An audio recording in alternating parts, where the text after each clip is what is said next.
I never thought I would be the kind of person who measured his life by a single night, but memory has a way of circling back to the moments we try hardest to forget. When I think about where everything began to fracture, I don't start with the mistake itself. I start with the quiet days before it, when nothing seemed wrong enough to demand attention, yet nothing felt entirely right either. Lucas and I had been together long enough to know each other's rhythms. He liked order, early mornings, and plans that stretched weeks ahead.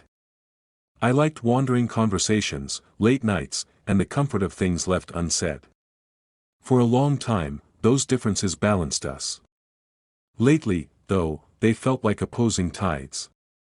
We still shared a bed, still exchanged small kindnesses, but our conversations had grown thinner, more practical. Love was present, just muted, like a song playing from another room. I told myself this was normal. Relationships matured, passion softened into routine. That was what stability looked like. Yet I missed the way Lucas used to look at me when I spoke, as if my words mattered simply because they were mine. Now his attention was often elsewhere, his phone, his work, the weight of responsibilities he carried with quiet pride. I admired him for that. I just didn't know where it left me. Jordan entered my life without effort, the way some people do, slipping naturally into empty spaces. We met through mutual friends, and conversation with him never felt forced.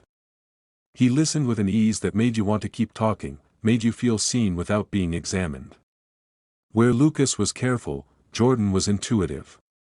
Where Lucas planned, Jordan reacted. He didn't replace anything in my life, at least not at first.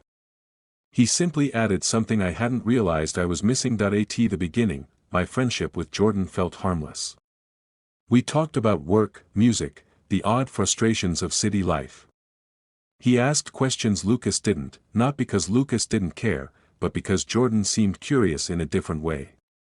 He remembered details. He followed up. When I laughed, he laughed with me, not out of politeness but shared understanding. I told myself that this was what friendship looked like when it was uncomplicated. Lucas liked Jordan well enough. That fact mattered to me more than I admitted. It meant I didn't have to choose, didn't have to explain. We were three people moving through the same social spaces, overlapping without collision. If there was tension, it lived quietly inside me, unnamed and easy to ignore. The shift was so subtle I didn't notice it at first. Our conversations grew longer, drifting from casual to personal. Jordan knew about the distance I felt with Lucas, not because I complained, but because he asked how I was doing and waited for a real answer. I found myself telling him things I hadn't said out loud before. Not secrets, exactly, just truths I had filed away for later. Each time, I felt a flicker of guilt, followed by relief. Late evenings became our unspoken habit. Sometimes it was a call, sometimes just sitting together after everyone else had left. The air between us changed in ways that were difficult to define. There were pauses that lingered, glances that lasted a second too long. Nothing happened, and yet something was always on the verge of happening. I convinced myself that awareness wasn't the same as intention. That I still went home to Lucas. I still kissed him goodnight, still asked about his day. But a quiet comparison had begun, one I never intended to make. With Lucas, I felt secure. With Jordan, I felt awake.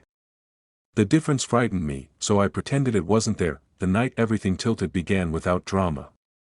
It was ordinary, almost dull.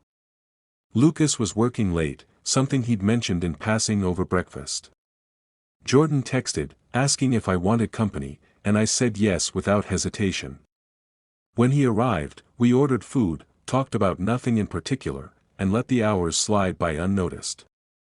Outside, the city hummed with distant movement, but inside the apartment, time slowed. There was a moment when the conversation stalled, when neither of us reached for our phones or filled the silence with noise.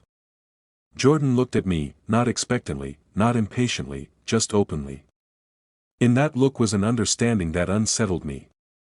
He saw the conflict I had been avoiding, and he didn't rush me away from it. That I should have created distance then. I should have remembered Lucas, the life we were building, the promises implied in our shared routines. Instead, I stayed where I was. I let the silence stretch until it became something solid between us. Jordan spoke my name softly, not as a question but an acknowledgement. The sound of it landed differently than it ever had before. My chest tightened, and with it came a rush of clarity I didn't want. I understood, suddenly and completely, that the line I had been guarding existed only because I kept choosing not to cross it. When the moment passed, nothing outwardly changed. We didn't move closer. We didn't touch. Yet the atmosphere had shifted irrevocably. I felt it in the way I breathed, in the way my thoughts raced ahead to consequences I refused to fully imagine. Jordan seemed to sense it too. He leaned back, giving me space, but the space felt symbolic rather than real. Soon after, Lucas called to say he was on his way home. Relief and dread arrived together. Jordan gathered his things, his expression unreadable. At the door, he hesitated, then said quietly that he hoped I was okay. I nodded, unable to form a better answer. When Lucas walked in, tired and familiar, I smiled automatically. He smiled back, unaware of how close I had come to something irreversible. As we settled into the night, I realized that nothing had happened, and yet everything had. The boundary still existed, but it no longer felt firm.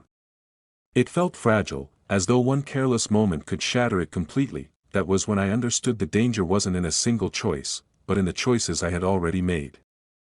And I knew, with a certainty that kept me awake long after Lucas fell asleep, that the hardest part was still ahead. The days after that night unfolded with a deceptive normalcy. Lucas moved through the apartment as he always had, leaving his keys in the same place, asking the same gentle questions about my day. I answered him carefully, as though honesty itself had become fragile. Nothing had happened, I reminded myself. Yet the truth pressed against me, heavy and insistent, because something had changed inside me, and Lucas deserved a version of me I no longer felt capable of offering. Jordan didn't reach out immediately. That silence, intended or not, made everything louder. I caught myself checking my phone at odd moments, half dreading, half hoping for his name to appear. When it finally did, the message was brief and neutral, asking how I was. I stared at it longer than necessary before replying with something equally restrained. We were both pretending that distance could undo what awareness had already set in motion. With Lucas, the gap widened in subtler ways. He noticed my distraction, the way my attention drifted during conversations. When he asked if something was wrong, concern softening his voice, I told him I was tired. It wasn't a lie, not entirely. Guilt is exhausting, especially when it has nowhere to go. Each time Lucas touched my hand or leaned into me for comfort, I felt a sharp pang of affection followed by shame. Love, I realized, doesn't disappear when trust begins to erode. It simply becomes more painful to carry. Jordan and I eventually saw each other again, not by design but inevitability. Our friends gathered as usual, laughter filling the room, but the ease between us was gone. Every exchange felt deliberate, filtered. When our eyes met, there was a flicker of something unspoken, quickly masked. I wondered if anyone else could sense it. This invisible tension stretched thin between us. If they could, no one said anything. Later that night, Jordan asked if we could talk. The request alone tightened my chest. We stepped outside, away from the noise, the city air cool against my skin. For a moment, neither of us spoke. Then Jordan admitted what we were both avoiding, that the line we'd nearly crossed still existed, but it no longer felt hypothetical. He said he didn't want to be the reason I hurt someone I loved. The sincerity in his voice made the situation feel heavier, not lighter. I told him about Lucas, about the guilt that followed me everywhere, about the fear that I was already betraying something essential by simply standing there. Jordan listened without interrupting, the same attentive presence that had drawn me in from the start. When he said he cared about me, it wasn't a declaration, just a fact. That made it harder to ignore. We agreed to pull back, to let the friendship breathe or perhaps fade. It sounded reasonable, even responsible. Yet as we parted, I knew restraint born from fear wasn't the same as resolution. I walked home alone, rehearsing conversations I wasn't ready to have. Lucas sensed the shift before I acknowledged it. One evening, as we sat together in silence, he asked me directly if there was someone else. The question landed with a quiet force, not accusatory but wounded. I wanted to deny it outright, to protect him from a truth that felt incomplete. Instead, I hesitated, and that hesitation told him more than words could have done. I admitted that I was confused, that I'd let myself grow close to someone in ways I hadn't intended. I was careful with my language, framing it as emotional distance rather than betrayal. Lucas listened, his expression steady but distant, as though he were absorbing a blow he'd anticipated. When he spoke, his voice was calm, but there was a finality beneath it. He said trust wasn't just about actions, it was about choices made long before lines were crossed. That night, we slept on opposite sides of the bed, the space between us wider than it had ever been. I lay awake, staring at the ceiling, wondering when honesty had become something I feared. In trying to avoid hurting Lucas, I had created a different kind of pain, one that lingered and deepened with each passing moment. Jordan respected the distance we'd promised, but his absence was its own presence. Without him, the emptiness I'd tried to ignore became undeniable. I began to question whether my relationship with Lucas had been weakening long before Jordan appeared, or whether Jordan had simply illuminated cracks I refused to see. The answer mattered less than I thought. What mattered was that I was standing at a crossroads with no clear path forward. Eventually, Lucas told me he needed time. Not as a threat, but as a necessity. He needed to decide whether what we had could survive uncertainty and doubt. I watched him pack a small bag, the ordinariness of the act cutting deeper than any argument could have. When the door closed behind him, the apartment felt unfamiliar. Stripped of the life we'd built together, alone, I confronted the reality I'd been postponing. Infidelity wasn't defined by a single act, but by the gradual surrender of intention. I hadn't been reckless, but I had been careless.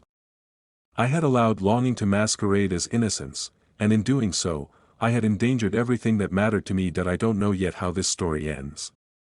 I only know that one night revealed truths I can no longer unsee. Whatever comes next, reconciliation, separation, or something entirely unforeseen, will be shaped by the choices I make now, with clarity instead of avoidance. And as I stand in the quiet aftermath, I understand that crossing a line doesn't always happen in a moment. Sometimes, it happens slowly, until one day you realize you're already on the other side.